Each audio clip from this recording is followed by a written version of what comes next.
Et salut, c'est Mehdi pour Indécent et je suis au festival Au-delà du Dragon sur le stand de Courant Alternatif avec Alban et Yukiko. Enchanté. Est-ce que ça va les gars? Eh ben ouais, la forme, ouais. Malgré la nuit. Ça va bien.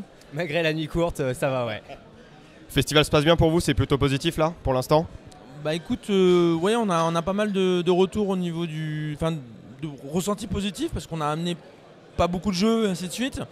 Et il y a beaucoup de gens qui connaissent pas forcément les courants alternatifs, qui découvrent et on a beaucoup de retours positifs, donc les gens qui apprécient vraiment la démarche, les jeux, ainsi de suite. Enfin, après, les gens sont curieux parce qu'en fait ils voient plein de couvertures différentes et ils se demandent mais en fait vous êtes qui, qu'est-ce que vous faites exactement? Donc on leur explique que c'est plusieurs auteurs-autrices qui se rassemblent et qui vendent à travers les courants alternatifs leurs bouquins, quoi.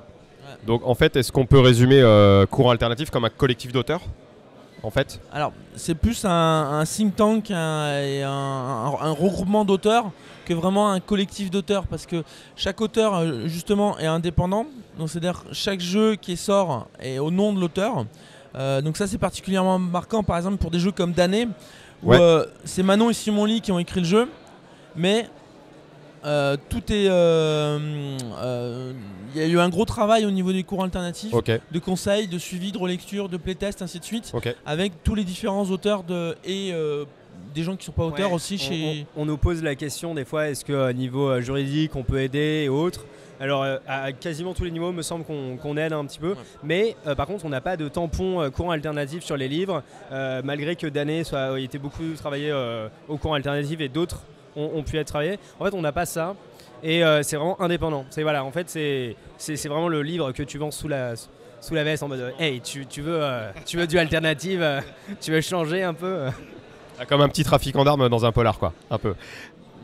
Du coup, en gros, mettons que je sois auteur d'un jeu et que je sois intéressé pour passer par vous. Ça se passe comment, en fait? Comment est-ce qu'on interagit? Comment ça s'organise? Tu viens sur le forum ou sur le Discord des courants alternatifs, tu te présentes. Tu présentes tes jeux, tes projets, ce que tu as besoin comme aide. Il y a des sessions de game design où du coup des fois il y a des échanges avec Valentin, Eugénie, Thomas, Arjuna par exemple, pas mal de monde comme ça, où il va y avoir des réflexions, des échanges qui peuvent être faits, des playtests éventuellement qui peuvent être faits. On organise aussi des parties par exemple en ligne via le Discord pour jouer du coup en ligne et playtester des jeux pour voir ce que ça donne.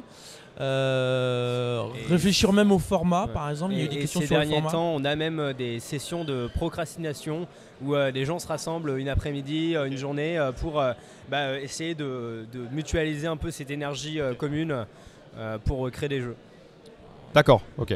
Un auteur par exemple qui est connu en dehors des courants alternatifs par exemple, c'est Thomas Munier.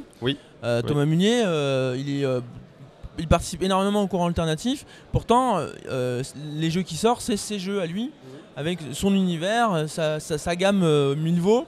On a des gens aussi, par exemple, du coup, comme Frédéric Sintès ou Gaël Sacré, qui sont vraiment des gens qui sont issus de Silent Drift, de la cellule. Donc eux, ils existaient avant les courants alternatifs, mais ils sortent des bouquins avant. On a même des gens qui ne sont pas auteurs, des gens comme Eugénie, par exemple, qui fait le blog Je ne suis pas MJ, mais qui participe beaucoup à tout ça, en réflexion, souvent en première ligne pour playtester des jeux, redonner son avis comme en tant que joueuse, ainsi de suite.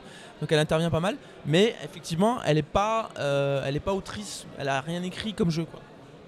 Mais bon, ça fait quand même un retour extérieur à quelqu'un qui est auteur-autrice, donc ça peut être positif aussi. Et du coup, bon, là on a vu comment ça faisait, par exemple si j'étais auteur ou autrice pour faire un jeu avec vous. Maintenant il est fait, il est fini. Où est-ce que ça se trouve? Où est-ce que ça s'achète? Où est-ce que ça se commande? Après c'est aux décisions de l'auteur, donc on a beaucoup de gens qui éditent sur Lulu, on voit la qualité des bouquins, ça sort par ça. Mais après on a aussi des gens qui travaillent avec, comme Vivien Féasson par exemple, qui travaille avec Sico. Il n'y a pas de règles non plus. Ok, il n'y a pas de règles du tout.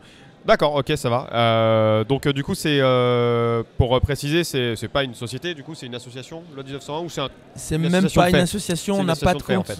Voilà. D'accord. C'est la question C'est la question qu'on nous pose des fois et en fait non, on n'est même pas une association.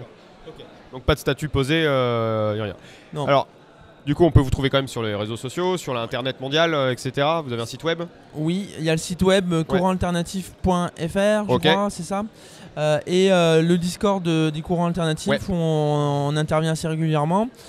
Puis après, individuellement, chacun est présent au niveau de la diffusion de son jeu. Il y a d'années, donc du coup, Simon et Manon qui ont Angel Dust JDR, donc ils ont leur site. D'accord. Frédéric Sintès, il a Limbic System, du coup, pareil comme site. Ainsi de suite, voilà. Maître Bois pour Réal Sacré, par exemple. Tout petit bouquin celui-là. Plutôt pas mal, c'est tout fin. Oui. Il est tout fin et très sympa ce jeu. Alors après, il y a quand même on va dire un pseudo-label courant alternatif. C'est comme son nom l'indique, on est aussi du coup des auteurs indépendants assez marqués par du coup du jeu indé, du jeu narrativo-vegan, comme on peut dire.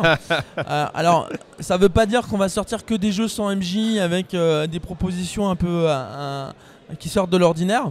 Il y a des jeux plus classique, mais c'est vrai que c'est quand même une grosse influence dans le type de jeu auquel il va. Voilà, donc quand tu arrives avec ton jeu, que tu arrives pour présenter du donjon et que tu rencontres du Thomas Munier, du Arjuna, du Frédéric Sintès, tu repars pas avec ça change un peu, effectivement, c'est vrai. Même si du coup moi par exemple j'ai fait un jeu OSR donc du coup un Café Noir. Café Noir, donc aussi, du coup là qui est plus vraiment tradit au niveau du format, au niveau des mécaniques. En tout cas, pour l'instant, la lecture est assez agréable. J'ai pas lu en entier, j'en parlerai quand j'aurai fait, mais du coup, moi, j'ai un faible pour les polars et les jeux historiques. Donc, du coup, forcément. Je t'invite à en dire tout le mal que tu en penses. Non, je dirai tout ce que j'en pense. Le mal, le bien, après, on verra comme toujours à la fin de la lecture. Alors, du coup, pour finir, est-ce que vous avez un dernier mot sur les cours alternatifs, sur l'un de vos jeux particulièrement, sur le festival, sur vos animaux domestiques, peu importe? Moi, un dernier petit mot sur les courants alternatifs surtout, c'est qu'on a sorti du coup le premier fanzine, le Frankenzine, qui a été fait en fait suite à un podcast qui est donc le podcast Frankenstein. Je ne sais pas si vous en avez entendu parler. Munier, notamment, j'en ai entendu parler par lui et par Volsung de 2D6 Plus Cool. Exactement, donc des acteurs qui ont pu mener le projet. Le but étant de du coup créer un podcast à partir de bouts de plusieurs personnes qui créent ce podcast. Ça marche. Voilà. Ok, donc il est vraiment, c'est le condensé de ce qui se passe dans ce podcast. Ou c'est autre chose encore. D'accord. Ok. C'est du matériel complémentaire. Ok. Et tout le monde est le bienvenu. Tout le monde est bienvenu. Ok. Voilà. Bah du coup c'était Mehdi Yukiko, excuse-moi, et Alban, alias Doc Dandy. Des cours alternatifs, donc comme d'hab les liens tout ça dans le descriptif de la vidéo que tu es en train de regarder, donc ça sera tout linké en dessous. Si tu as des questions, des commentaires, etc., n'hésite pas à échanger, tu mets sur YouTube ou sur Facebook, Twitter, Instagram, peu importe. Voilà, on se retrouve très vite pour d'autres vidéos. À la prochaine.